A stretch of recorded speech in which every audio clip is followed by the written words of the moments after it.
Subscribe ಮಾಡಿ ಹಾಗೂ ನೋಡಿ ಪ್ರತಿ ಅಮಾವಾಸ್ಯೆಯಂದು ಎಲ್ಲರನ್ನು ಬೆಚ್ಚಿ ಬೀಳಿಸುವಂತ ನೈಜ ಘಟನೆ ಆಧಾರಿತ ಕಥೆಗಳು. ಹಾಗೆ ಬೆಲ್ ಐಕಾನ್ನ ಒತ್ತೋದಕ್ಕೆ ಮರಿಬೇಡಿ. ಇದು ಗ್ರ್ಯಾಂಡ್ ಪರಾಡಿ ಟವರ್ಸ್ನ ಮುಂದುವರಿದ ಭಾಗ. ನೀವು ಗ್ರ್ಯಾಂಡ್ ಪರಾಡಿ ಟವರ್ಸ್ ಪಾರ್ಟ್ 1 ನೋಡಿಲ್ಲ ಅಂದ್ರೆ ಫಸ್ಟ್ ಅದನ್ನು ನೋಡಿ ಮತ್ತೆ ಈ ವಿಡಿಯೋನ ಮುಂದುವರಿಸಿ. ಲಿಂಕನ್ನು ಡಿಸ್ಕ್ರಿಪ್ಷನಲ್ಲಿ ಹಾಕಿರ್ತೀನಿ. ಅವತ್ತು ಅಂದರೆ ಜೂನ್ 14, 1998 ಪೂಜಾನ ಅಪ್ಪ ಕಾಲೇಜಿಂದ ಮನೆಗೆ ಅರ್ಜೆಂಟಾಗಿ ಕರ್ಕೊಂಡು ಹೋಗ್ತಿದ್ರು.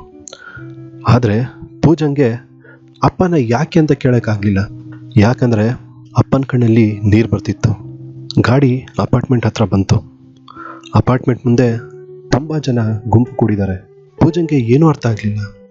ಅಪ್ಪ ಗಾಡಿ ಬೀಳಿಸಿ ಓಡಿ ಹೋದರು. ಪೂಜಾ ಜನರ ಗುಂಪನ್ನು ಜರುಗಿಸಿ ಹೋಗಿ ನೋಡ್ತಾಳೆ.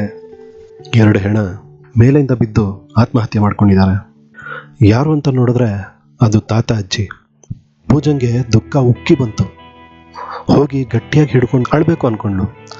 ಆದರೆ ಪೊಲೀಸರು ಅವ್ರನ್ನ ಬಿಡಲಿಲ್ಲ. ಅಷ್ಟರಲ್ಲಿ ಇನ್ಸ್ಪೆಕ್ಟರ್ ಬಂದು, ಮಿಸ್ಟರ್ ಬಾಲಕೃಷ್ಣ, ನಾವು ನಿಮ್ಮನ್ನು ಹಾಗೆ ನಿಮ್ಮ ಮಿಸ್ಸಸ್ನ ಅರೆಸ್ಟ್ ಮಾಡ್ತಿದ್ದೀವಿ ಅಂದರು. ಅಪ್ಪನಿಗೆ ಶಾಕ್ ಆಯಿತು. ಯಾಕೆ ಅಂತ ಕೇಳಿದ್ರು. ಅದಕ್ಕೆ ಇನ್ಸ್ಪೆಕ್ಟರ್, ನಿಮ್ಮ ಮನೇಲಿ ನಮಗೆ ಆತ್ಮಹತ್ಯೆಯ ಪತ್ರ ಸಿಕ್ಕಿದೆ. ಅದರಲ್ಲಿ ನೀವು ನಿಮ್ಮ ತಂದೆ ತಾಯಿಗೆ ಟಾರ್ಚರ್ ಕೊಟ್ಟಿರೋದಾಗಿ, ಅದಕ್ಕೆ ಅವರು ಆತ್ಮಹತ್ಯೆ ಮಾಡ್ಕೊಳ್ಳೋದಾಗಿ ಬರೆದಿದ್ದಾರೆ. ಸೊ ನೀವು ಪೊಲೀಸ್ ಸ್ಟೇಷನ್ಗೆ ಬರಬೇಕು ಅಂದರು. ಎಲ್ಲರಿಗೂ ತುಂಬ ಶಾಕ್ ಆಯಿತು. ಅಷ್ಟರಲ್ಲಿ ಪೊಲೀಸರು ಅಪ್ಪ ಅಮ್ಮನ ಕರ್ಕೊಂಡು ಹೋದರು. ನನಗೇನು ಮಾಡಬೇಕು ಗೊತ್ತಾಗಲಿಲ್ಲ. ಮತ್ತೆ ಬೇಗ ಬರೋದಾಗಿ ಹೇಳಿ ಹೋದರು. ಎಲ್ಲರೂ ನನ್ನನ್ನು ಅಪರಾಧಿ ಥರ ನೋಡ್ತಾ ಇದ್ರು. ನಾನು ಮನೆಗೆ ಓಡಿ ಹೋದೆ. ತುಂಬ ಹತ್ಕೊಂಡೆ. ಸಂಜೆಗೆ ಅಪ್ಪ ಅಮ್ಮ ಮನೆಗೆ ಬಂದರು ಬೇಲ್ ಮೇಲೆ. ರಾತ್ರಿ ಆಯಿತು. ಯಾರಿಗೂ ಊಟ ಮಾಡೋಕ್ಕೆ ಮನಸ್ಸಿರಲಿಲ್ಲ. ಮನೆ ತುಂಬ ಮೌನ. ಯಾರಿಗೂ ಏನೂ ಮಾತಾಡೋಕ್ಕಿರಲಿಲ್ಲ. ಹಾಗೆ ಮಲ್ಕೊಂಡ್ವಿ. ನಿದ್ದೆನೂ ಸರಿಯಾಗಿ ಬರಲಿಲ್ಲ. ಮಾರನೇ ದಿನ ಇಡೀ ಮುಂಬೈ ನಮ್ಮದೇ ಕತೆ. ವಾಸುದೇವ್ ದಲ್ಲಾಳ್ ಮತ್ತು ತಾರಾ ದಲ್ಲಾಳ್ರ ಆತ್ಮಹತ್ಯೆಗೆ ಮಗ ಸೊಸೆನೇ ಕಾರಣ ಅಂತ. ನನಗೂ ತಡೆಯೋಕ್ಕಾಗಲಿಲ್ಲ. ಅಪ್ಪನ್ನ ಕೇಳೇ ಬಿಟ್ಟೆ, ಯಾಕಪ್ಪ ಏನು ಟಾರ್ಚರ್ ಕೊಟ್ರಿ ಅಜ್ಜಿ ತಾತನಿಗೆ ಅಂತ. ತಕ್ಷಣ ಅಮ್ಮ ಬಂದು ನನ್ನ ಕೆನ್ನೆಗೆ ಹೊಡೆದ್ರು. ಅಷ್ಟರಲ್ಲಿ ಅಪ್ಪ, ನನ್ನ ಮಗಳೇ ನನ್ನ ನಂಬ್ತಿಲ್ಲ, ಇನ್ಯಾರು ನಮ್ಮನ್ನು ನಂಬ್ತಾರೆ ಅಂತ ಕಣ್ಣಲ್ಲಿ ನೀರು ಹಾಕ್ಕೊಂಡು ಅಮ್ಮನ ಕರ್ಕೊಂಡು ಲಾಯರ್ ಹತ್ರ ಹೋದರು. ನಾನು ಮನೇಲಿ ಒಬ್ಬಳೇ ಇದ್ದೆ. ಸ್ವಲ್ಪ ಹೊತ್ತಾದಮೇಲೆ ನನಗೆ ಬೇಜಾರಾಯಿತು. ಹೌದು, ಅಪ್ಪ ಅಮ್ಮ ಯಾವತ್ತೂ ಹಾಗೆ ನಡ್ಕೊಳ್ಳಿಲ್ಲ. ಆದರೂ ತಾತ ಯಾಕೆ ಆ ಥರ ಲೆಟ್ರ್ ಬರೆದ್ರು ಅಂತ. ಅವರಿಬ್ಬರು ಆತ್ಮಹತ್ಯೆ ಮಾಡ್ಕೊಳ್ಳೋಂಥದ್ದು ಏನಾಯಿತು ಅಂತ ಯೋಚನೆ ಮಾಡಿ ತಲೆ ಕೆಟ್ಟಿತ್ತು. ಸರಿ, ಸ್ವಲ್ಪ ಮೈಂಡ್ ಡೈವರ್ಟ್ ಮಾಡ್ಕೊಳ್ಳೋಣ ಅಂತ ಬಾಲ್ಕನಿ ಹತ್ರ ನಿಂತ್ಕೊಂಡು ನೋಡಿದೆ. ಆಗ ರೋಡಲ್ಲಿ ಒಂದು ಫೇರಿ ಟೈಲ್ನ ಬೋರ್ಡ್. ಹಾಗೆ ನೆನಪಾಯ್ತು ತಾತ ಯಾವಾಗ ಹೇಳ್ತಿದ್ದ ಕತೆ. ಮೊಮ್ಮಕ್ಕಳು ಯಾವಾಗಲೂ ಹೊಸ ಕತೆ ಹೇಳು ಅಂತ ಪೀಡಿಸ್ತಿದ್ಲು. ಆದರೆ ತಾತ ಯಾವಾಗಲೂ ಒಂದೇ ಕತೆ ಹೇಳ್ತಿದ್ರು. ಆದರೆ ಅವತ್ತು ಮಾತ್ರ ವಾಸುದೇವ್ ಮೊಮ್ಮಗಳನ್ನ ಕರೆದು, ಬಾ ಇವತ್ತು ನಿನಗೆ ಹೊಸ ಕತೆ ಹೇಳ್ತೀನಿ ಅಂದರು.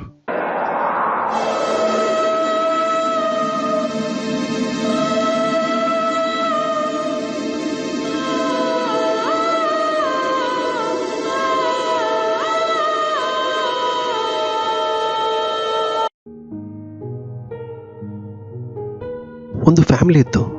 ಅದರಲ್ಲಿ ತಾತ ಅಜ್ಜಿ ಮೊಮ್ಮಗಳು ಆಡ್ತಾ ನಗ್ತಾ ಸಂತೋಷವಾಗಿದ್ರು. ಆದರೆ ಅವತ್ತೊಂದಿನ ತಾತನಿಗೆ ಸ್ವಲ್ಪ ತಲೆನೋವು ಇದ್ದಿದ್ದರಿಂದ ಅವ್ರನ್ನ ಮನೆಯಲ್ಲೇ ಬಿಟ್ಟು ಎಲ್ಲರೂ ನೆಂಟರ ಮನೆಗೆ ಹೋಗಿದ್ರು. ಆಗ ತಾತ ಊಟ ಮುಗಿಸಿ ಮಲ್ಕೊಂಡಿದ್ರು. ಬಚ್ಚಲ್ ಮನೆಯಲ್ಲಿ ನೀರು ಸೌಂಡು. ಅರೆ, ನಾನು ಟ್ಯಾಪ್ ಆಫ್ ಮಾಡಿದ್ನಲ್ಲ, ಮೋಸ್ಟ್ಲಿ ಮರ್ತಿರ್ಬೇಕು ಅಂತ ಎದ್ದೇಳಕ್ಕೆ ಹೋದ್ರು. ಆದರೆ ಟ್ಯಾಪ್ ಆಫ್ ಆಯಿತು. ಏನಿದು ಅಂತ ಶಾಕ್ ಆಯಿತು. ಮತ್ತೆ ನೀರು ಸೌಂಡು, ಮತ್ತೆ ಆಫ್. ಭಯ ಆಯಿತು. ಟಿವಿ ತಾನಾಗೆ ಆನ್ ಆಯಿತು, ಆಫ್ ಆಯಿತು. ತಾತನಿಗೆ ತುಂಬ ಭಯ ಆಯಿತು. ಫೋನ್ ಮಾಡೋಕ್ಕೆ ಎದೋಳೋಣ ಅಂದ್ಕೊಂಡ್ರು. ಆದರೆ ಭಯ ಆಗಿ ಮಲ್ಕೊಂಡೇ ಇದ್ರು. ಆಗ ಬಾತ್ರೂಮ್ ಬಾಗಿಲು ತಡ್ತಿದ್ದಾರೆ. ಭಯ ಆಗಿ ಬೆಡ್ಶೀಟ್ ಫುಲ್ ಮುಚ್ಕೊಂಡ್ಬಿಟ್ರು. ಸಡನ್ ಆಗಿ ಎಲ್ಲ ನಿಶ್ಶಬ್ದ.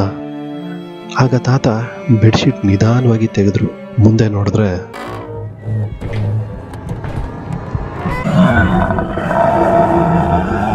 ಒಬ್ಬ ಮನುಷ್ಯ. ಅಲ್ಲ, ಡೆಡ್ ಬಾಡಿ. ಮೈಯಲ್ಲಿರೋ ಮಾಂಸ ಎಲ್ಲ ಕಿತ್ತು ತಿಂದಿರೋ ಹಾಗಿದೆ. ಬಂದು ನಿಂತಿದೆ ಬಾತ್ರೂಮ್ ಬಾಗಿಲಲ್ಲಿ. ಅದು ಮುಂದಕ್ಕೆ ಬರೋಕ್ಕೆ ಪ್ರಾರಂಭಿಸ್ತು. ಅದ್ರ ಹಿಂದೆನೆ ಇನ್ನೊಂದು, ಹಾಗೆ ಇನ್ನೊಂದು. ಹಾಗೆ ಡೆಡ್ ಬಾಡಿಗಳು ತಾತನ ಹತ್ರನೇ ಬಂದವು. ಇನ್ನೇನು ತಾತನ ಹಿಡ್ಕೊಬೇಕು. ಅಷ್ಟರಲ್ಲಿ ಮನೆ ಬಾಗಿಲು ತೆಗೆದು ಮೊಮ್ಮಗಳು ಬಂದ್ಲು. ಅನ್ನಷ್ಟರಲ್ಲಿ ನನಗೂ ಸಮಾಧಾನ ಆಯಿತು. ಏನು ತಾತ ಕತೆ ಹೇಳಿ ಭಯ ಪಡಿಸ್ಬಿಟ್ರಿ ಅಂದೆ. ಆದರೆ ಆ ಕತೆ ಹೇಳಿದಾಗ ತಾತನ ಮುಖದಲ್ಲಿ ನಾನು ಭಯನ ಗಮನಿಸಿದೆ. ಮತ್ತೆ ಇನ್ನೊಂದಿನ ತಾತನ ಕತೆ ಕೇಳಿದೆ. ಆಗ ತಾತ ಮತ್ತೆ ಅದೇ ತಾತನ ಕತೆ ಹೇಳಿದ್ರು. ಆ ತಾತನಿಗೆ ಈಗ ಯಾವುದು ಡೆಡ್ ಬಾಡಿ ಕಾಣಿಸ್ತಿಲ್ಲ, ಆದರೆ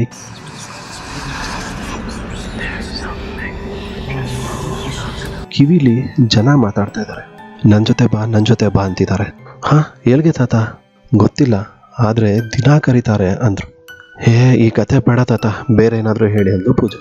ಆದರೆ ತಾತ ಅವತ್ತಿಂದ ಒಂಥರ ಇರೋದನ್ನ ಗಮನಿಸಿದೆ, ಹಾಗೆ ಅಜ್ಜಿ ಕೂಡ. ಇದೆಲ್ಲ ನೆನಪಾದ್ಮೇಲೆ ನನಗೆ ಕನ್ಫರ್ಮ್ ಆಯಿತು ಅದು ತಾತಂದೇ ಕತೆ ಅವ್ರು ಹೇಳಿದ್ದು ಅಂತ. ಆದರೆ ಈಗ ಅದನ್ನು ಅಪ್ಪನಿಗೆ ಹೇಳೋಕ್ಕೆ ಭಯ ಆಗ್ತಿದೆ. ಯಾಕಂದರೆ ಮೊದಲೇ ಯಾಕೆ ಹೇಳಿಲ್ಲ ಅಂತ ಅಪ್ಪ ಬೈತಾರೆ. ಹಾಗೆ ವರ್ಷಗಳು ಕಳೀತು, ಎಲ್ಲ ಮರೆತು ಮಾಮೂಲಿ ಜೀವನ ನಡೆಸ್ತಿದ್ವಿ. ಆದರೆ ಡೇಟ್ ನೆನಪಿಲ್ಲ, ಅದು 2000ನೇ ವರ್ಷ. ಅಪ್ಪನಿಗೆ ಎಲ್ಲ ಹೇಳಬೇಕು ಅಂತ ಹೋದೆ. ಅಷ್ಟರಲ್ಲೇ ಮೇಲೆಯಿಂದ ಏನೋ ಬಿದ್ದ ಶಬ್ದ. ಹೋಗಿ ನೋಡಿದ್ರೆ ಇನ್ನೊಬ್ಬ ಆತ್ಮಹತ್ಯೆ. ಯಾರು ಅಂತ ವಿಚಾರಿಸಿದ್ರೆ ಅದು ಮಿಸ್ಟರ್ ಜೈನ್, ಬ್ರೀವರಿ ಕಂಪ್ನಿ ಎಂಪ್ಲಾಯಿ. ಅದಾದಮೇಲೆ ಏಪ್ರಿಲ್ 26, 2001 ಬೆಳಗ್ಗೆ 9 ಗಂಟೆಗೆ ಹೊರಗೆ ಮತ್ತೆ ದೊಡ್ಡ ಶಬ್ದ. ಏನು ಅಂತ ಹೋಗಿ ನೋಡಿದ್ರೆ ಇನ್ನೊಬ್ರು ಮೇಲೆಯಿಂದ ಬಿದ್ದು ಆತ್ಮಹತ್ಯೆ ಮಾಡ್ಕೊಂಡಿದ್ದಾರೆ. ಆಮೇಲೆ ವಿಚಾರಿಸಿದಾಗ ಅದು ನಾರಾಯಣ್ ರಾಮಚಂದರ್. ಅವ್ರು ಕೆಲಸ ಮಾಡೋ ಜಾಗದಲ್ಲಿ ಅವ್ರನ್ನ ಕಳ್ತನ ಆರೋಪಿಸಿದ್ರು. ಅದಕ್ಕೆ ಬಾಲ್ಕನಿಯಿಂದ ಎಗರಿ ಆತ್ಮಹತ್ಯೆ ಮಾಡಿಕೊಂಡ್ರು ಅಂತ ಗೊತ್ತಾಯಿತು. ಅದಾದಮೇಲೆ ಒಬ್ಬ ಕೆಲಸದ ಆಂಟಿ ಮತ್ತೆ ಇನ್ನೊಬ್ಬ ಆಂಟಿ ಮಗುನ ಬಿಸಾಕಿ ಅವರು ಕೂಡ ಎಗರಿದ್ರು. ಇದೆಲ್ಲ ನೋಡಿ ನನಗೆ ತುಂಬ ಭಯ ಆಯಿತು. ಯಾರಿಗಾದ್ರೂ ಹೇಳಬೇಕು, ಆದರೆ ಯಾರಿಗೆ? ಆಗ ನನಗೆ ನನ್ನ ಫ್ರೆಂಡ್ ಚರಿಷ್ಮಾ ಅಕ್ಕ ನೆನಪಾದ್ಲು. ಅವಳಿಗೆ ಹೇಳೋಣ ಅಂತ ಮನೆಗೆ ಹೋದೆ. ಚರಿಷ್ಮಾ ರೂಮಲ್ಲಿದ್ದಾಳೆ ಅಂತ ಗೊತ್ತಾಯಿತು. ಎಷ್ಟು ತಟ್ಟಿದ್ರೂ ಬಾಗಿಲು ತೆಗೀಲಿಲ್ಲ. ಕೊನೆಗೆ ನನಗೆ ಭಯ ಆಯಿತು. ಅಲ್ಲಿರೋ ಎಲ್ಲರನ್ನೂ ಕರೆದೆ. ಎಲ್ಲ ಬಂದು ಬಾಗಿಲು ಹೊಡೆದ್ರು. ಒಳಗೆ ನೋಡಿದ್ರೆ ಚರಿಷ್ಮಾ ಆತ್ಮಹತ್ಯೆಗೆ ಪ್ರಯತ್ನಿಸ್ತಿದ್ಲು. ಅದನ್ನು ನೋಡಿ ಎಲ್ಲ ಬೈದು ಆಸ್ಪತ್ರೆಗೆ ಸೇರಿಸಿದ್ರು. ಆಮೇಲೆ ನಾನು ಚರಿಷ್ಮಾನ ಮಾತಾಡಿಸಿದಾಗ ಗೊತ್ತಾಯಿತು ಚರಿಷ್ಮಾಗೂ ಕಿವಿಯಲ್ಲಿ ಅದೇ ಸೌಂಡ್ಗಳು ಅಂತ. ಆದರೆ ಹೇಳಿದ್ರು ಯಾರೂ ನಂಬಲ್ಲ, ಯಾಕಂದರೆ ಆಲ್ರೆಡಿ ಲವ್ಗೆ ಮನೆಯಿಂದ ಸಪೋರ್ಟ್ ಇಲ್ಲ ಅಂತ ಅದೇ ರೀಸನ್ ಅನ್ಕೊತಾರೆ ಅಂತ. ಆದರೆ ಮಾರನೇ ದಿನ ಕೋರ್ಟ್ನಲ್ಲಿ ನಮ್ಮ ತಾತ ಅಜ್ಜಿಯ ಕೇಸ್ನ ತೀರ್ಪಿತ್ತು. ಅದನ್ನೇ ಯೋಚಿಸ್ತಾ ಕೂತಿದ್ದೆ. ತುಂಬ ಭಯ ಆಗ್ತಿತ್ತು ತೀರ್ಪೇನು ಬರುತ್ತೆ ಅಂತ. ಆಗ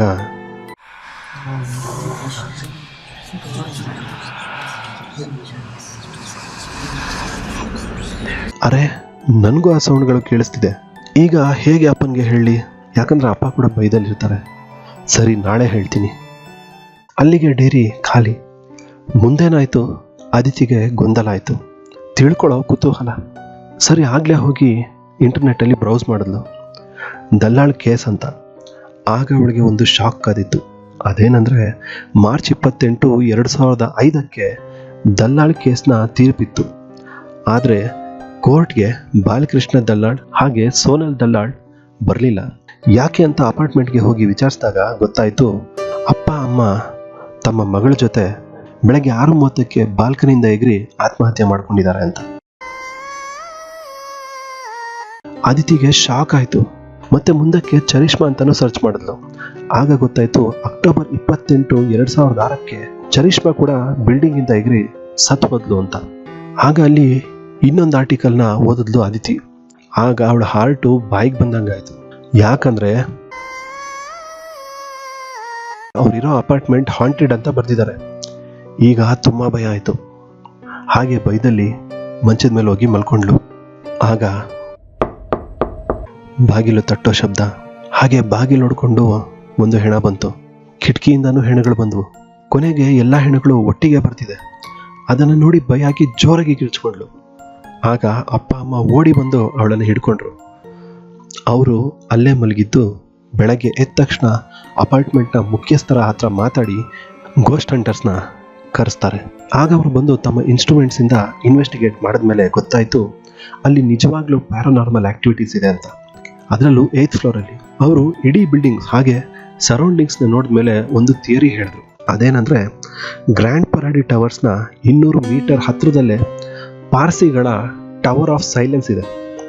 ಅದೇನಂದರೆ ಅವರ ಧರ್ಮದ ಪ್ರಕಾರ ಸತ್ತವರ ದೇಹ ಅಶುದ್ಧವಾಗಿರುತ್ತೆ. ಅದರಲ್ಲಿ ಪಿಶಾಚಿ ಬಂದು ಸೇರ್ಕೊಂಡು ಅವರ ಬಂಧುಗಳನ್ನ ಹಾಗೆ ಫ್ರೆಂಡ್ಸ್ಗಳಿಗೆ ಕೂಡ ತೊಂದರೆ ಕೊಡುತ್ತೆ. ಅದಕ್ಕೆ ಅವರು ಈ ಟವರ್ ಆಫ್ ಸೈಲೆನ್ಸ್ನ ಯೂಸ್ ಮಾಡ್ತಾರೆ. ಅದರಲ್ಲಿ ಜೊರಾಸ್ಟ್ರಿಯನ್ ಸಿದ್ಧಾಂತನ ಯೂಸ್ ಮಾಡ್ತಾರೆ. ಅದೇನಂದ್ರೆ ಈ ಟವರ್ನಲ್ಲಿ 3 ರಿಂಗ್ಸ್ ಇರುತ್ತೆ. ಔಟರ್ ರಿಂಗಲ್ಲಿ ಗಂಡಸರ ಬಾಡಿ, ಮಿಡಲ್ ರಿಂಗಲ್ಲಿ ಹೆಂಗಸರ ಬಾಡಿ, ಹಾಗೆ ಇನ್ನರ್ ರಿಂಗಲ್ಲಿ ಮಕ್ಕಳ ಬಾಡಿನ ಇಟ್ಟು ಹೋಗ್ತಾರೆ. ಅದನ್ನೇ ಕಾಯ್ತಿರೋ ಹದ್ದುಗಳು ಆ ಬಾಡಿನ ಬಂದು ತಿಂದ್ಬಿಡ್ತವೆ. ಮಿಕ್ಕ ಮೂಳೆಗಳನ್ನ ಮಧ್ಯದಲ್ಲಿ ಹಾಕ್ಬಿಡ್ತಾರೆ. ಅವ್ರ ಪ್ರಕಾರ ಮನುಷ್ಯನ ದೇಹ ಪ್ರಕೃತಿ ಜೊತೆ ಬೆರೆತು ಬಿಡುತ್ತೆ ಅನ್ನೋದು ಅವ್ರ ನಂಬಿಕೆ. ಈಗ ಅಲ್ಲಿಗೆ ಬರೋ ಪಿಶಾಚಿಗೆ ಅಲ್ಲಿ ದೇಹ ಸಿಗದೆ ಪಕ್ಕದಲ್ಲಿರೋ ಬಿಲ್ಡಿಂಗ್ಸ್ನಲ್ಲಿ ಯಾರು ಮನಸ್ಸಿಂದ ತುಂಬ ವೀಕ್ ಇರ್ತಾರೋ ಅವರನ್ನ ಹೊಕ್ಕು ಆತ್ಮಹತ್ಯೆ ಮಾಡ್ಕೊಳ್ಳೋದಕ್ಕೆ ಪ್ರಚೋದಿಸ್ತಿದೆ ಅಂತ. ಸರಿ, ಅವ್ರು ಬಂದು ಹೋದ್ಮೇಲೆ ಅಪಾರ್ಟ್ಮೆಂಟ್ ಅವರೆಲ್ಲ ಸೇರಿ ಎಲ್ಲರ ಮನೆಗೂ ಪೂಜೆ ಮಾಡಿಸಿದ್ರು. ಸೊ ಅವಾಗಿಂದ ಅಲ್ಲಿ ಯಾವುದೇ ಥರನಾದಂಥ ತೊಂದರೆ ಇಲ್ಲ, ಎಲ್ಲ ಸಂತೋಷವಾಗಿದ್ದಾರೆ. ಸೊ ಇದು ಫ್ರೆಂಡ್ಸ್ ಗ್ರ್ಯಾಂಡ್ ಪರಾಡಿ ಟವರ್ಸ್ನ ಕತೆ. ಇದನ್ನ India's second most haunted place ಅಂತ ಕರೀತಾರೆ. ಇದನ್ನ ಕಟ್ಟಿ ಇಲ್ಲಿಗೆ 46 ವರ್ಷಗಳು ಕಳೆದಿವೆ. ಇಲ್ಲಿವರೆಗೂ ಕನಿಷ್ಠ ಅಂದ್ರೂ 20 ಆತ್ಮಹತ್ಯೆಗಳಾಗಿವೆ ಈ ಬಿಲ್ಡಿಂಗ್ ನಲ್ಲಿ. ಅದರಲ್ಲಿ ದಲ್ಲಾಳ್ ಕೇಸ್ ಇವಾಗಿನವರೆಗೂ ಮಿಸ್ಟೀರಿಯಸ್ ಆಗಿ ಉಳಿದಿದೆ. ಈಗಲೂ ಈ ಬಿಲ್ಡಿಂಗ್ ನಲ್ಲಿ ತುಂಬಾ ದೊಡ್ಡ ಶ್ರೀಮಂತರಿದ್ದಾರೆ. ಆದ್ರೆ 8ನೇ ಫ್ಲೋರ್ ಮಾತ್ರ ಈಗಲೂ ಖಾಲಿನೇ ಇದೆ. ಇಡೀ ಬಿಲ್ಡಿಂಗ್ ನಲ್ಲಿ 8ನೇ ಫ್ಲೋರ್ ಮಾತ್ರ ಯಾಕೆ ಹೀಗಾಗ್ತಿದೆ ಅಂತ ಯಾರಿಗೂ ಖಚಿತವಾದ ಮಾಹಿತಿ ಇಲ್ಲ. ಆದ್ರೆ ಅಲ್ಲಿಗೆ ಯಾರು ಈಗಲೂ ಹೋಗಲ್ಲ. ಆ 8ನೇ ಫ್ಲೋರ್ ಖಾಲಿಯಾಗಿ ಉಳಿದಿದೆ. ಈಗ ನಿಮ್ಗೊಂದು ಪ್ರಶ್ನೆ, ಅಕಸ್ಮಾತ್ ನಿಮಗೆ 8ನೇ ಫ್ಲೋರ್ನಲ್ಲಿ ಚೀಪಾಗಿ ಮನೆ ಕೊಟ್ಟರೆ ಇರ್ತೀರಾ? ಕಮೆಂಟ್ ಮಾಡಿ. ಹಾಗೆ ಈ ವಿಡಿಯೋ ಹೇಗನ್ನಿಸ್ತು ಅನ್ನೋದನ್ನು ಕಮೆಂಟ್ ಮಾಡಿ. ಇನ್ನು ಈ ವಿಡಿಯೋ ನಿಮಗೆ ಇಷ್ಟ ಆಗಿದ್ರೆ ಇದಕ್ಕೊಂದು ಲೈಕ್ ಕೊಡಿ, ಹಾಗೆ ನಿಮ್ಮ ಫ್ರೆಂಡ್ಸ್ಗೆ ಕೂಡ ಶೇರ್ ಮಾಡಿ. ಸೊ ಮತ್ತೆ ಸಿಗ್ತೀನಿ ಮುಂದಿನ ವಿಡಿಯೋದಲ್ಲಿ. ಅಲ್ಲಿ ತನಕ ನಗ್ತಾ ಇರಿ, ನಗಿಸ್ತಾ ಇರಿ, ಹುಷಾರಾಗಿರಿ.